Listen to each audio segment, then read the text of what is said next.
నాకు ఒంట్లో అస్సలు బాగాలేదు అత్తయ్య గారు, అందుకే ఇంట్లో పని మొత్తం చేయలేకపోయాను.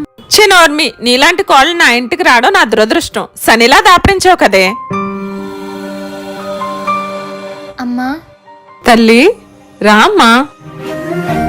ఇప్పుడు గుర్తొచ్చిందా నీకు పుట్టిల్లు? ఇంక పుట్టింట్లోనే శాశ్వతంగా ఉండిపోదాం అనుకుంటున్నానమ్మా. మా అత్తారింటికి వెళ్ళను. మీ అత్తయ్య వాళ్ళు నిన్ను తిడుతున్నారా ఏంటి? తిడతారు.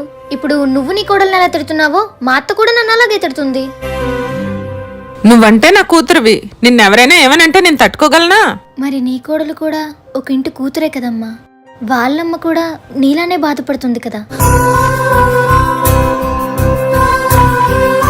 పుట్టింట్లో అందరినీ వదులుకొని ఒంటరిగా అత్తారింటికి వస్తున్నారంటే అక్కడ కూడా ఒక అమ్మ ఉంటుందని ధైర్యంతో.